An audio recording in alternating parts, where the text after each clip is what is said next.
Stop trying to fix yourself and start using your flaws as fuel for your character.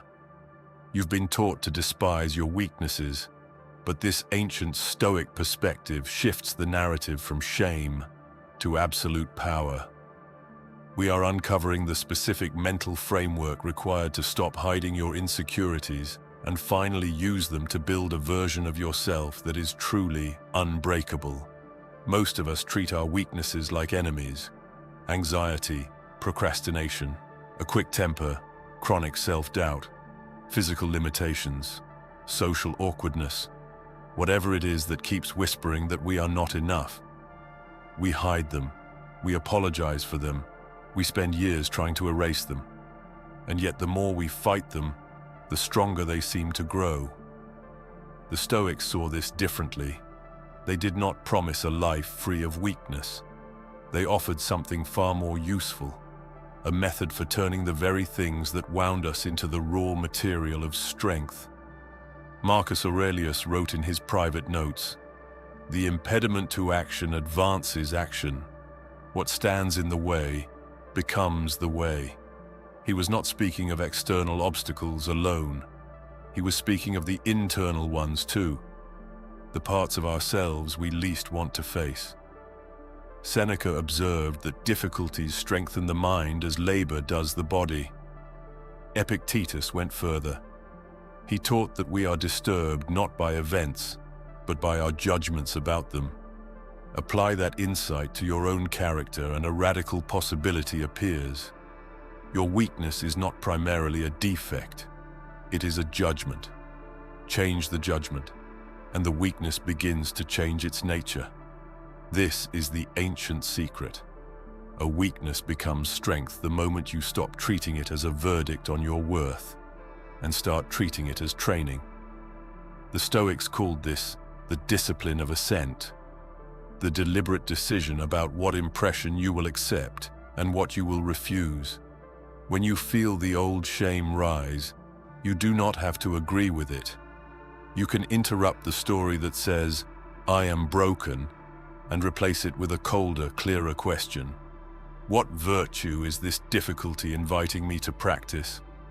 In modern life, the invitation is everywhere. The person who struggles with anxiety can become exceptionally skilled at preparation and presence once they stop demanding that the anxiety disappear. The one who is naturally impatient can develop unusual self-command because every irritation becomes a chance to practice the pause. The individual who feels socially inadequate can cultivate genuine curiosity about others, precisely because they no longer use conversation as a stage for self-performance. The limitation itself supplies the resistance that builds the muscle. This is not positive thinking. It is not pretending the pain is pleasant. Stoicism is unsentimental. It simply refuses to waste the pain. Here is how to put the principle into practice. First, name the weakness without drama. Write it down in plain language. Not, "I am a failure, but I delay difficult tasks." Not, "I am unlovable, but I withdraw when I feel criticized." Clarity removes the fog of self-loathing and turns the problem into something you can work with. Second, locate the virtue that stands on the other side of that weakness. If the weakness is fear of rejection, the corresponding virtue is courage. Specifically, the courage to speak and act while the fear is still present. If the weakness is scattered attention, the virtue is focus. If it is excessive need for approval, the virtue is self-respect. Every painful trait points toward a quality you are being asked to develop. Treat the weakness as a personal trainer who never lets you off the hook. Third, practice the opposite action in small, deliberate doses. The Stoics called this the discipline of action. You do not wait until you feel strong. You act as if the strength is already forming. Speak once in a meeting when your instinct is silence. Begin the hard task for 10 minutes when procrastination is loud. Sit with discomfort for 3 full breaths instead of reaching for distraction. Each repetition is a vote for the character you are building. Fourth, reframe the narrative you tell yourself after the fact. When you notice the old pattern, refuse the automatic conclusion that you have failed. Instead ask, what did this moment train? Did it train patience, endurance, honesty? The answer is almost always yes. Record the evidence. Over time, the internal story shifts from "I keep falling short" to "I keep being given opportunities to grow stronger." Fifth, accept the permanent presence of the weakness without resentment. This is the hardest and most liberating step. Marcus Aurelius reminded himself daily that he would encounter difficult people and difficult circumstances.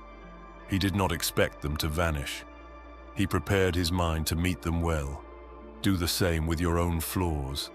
Stop waiting for the day when the insecurity is gone forever. Decide instead that you will live well with it, and because of it. The result is not a polished, flawless self. It is something sturdier, a character that has been tested by its own soft spots and has chosen repeatedly to grow harder and wiser in response. Your most painful weakness is no longer a secret you must protect.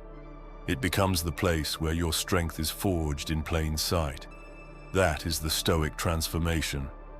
The same material that once produced shame can, under disciplined attention, produce resilience, depth, and quiet power. You do not need to become someone else. You need only to stop fighting the person you already are and start training with them. The next time the old insecurity surfaces, meet it with this quiet resolve. This, too, is the way. Use it.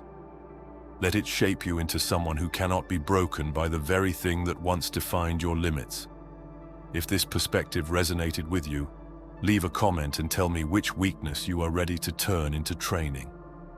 Like the video if it gave you something useful to carry, and subscribe so we can keep examining these ideas together.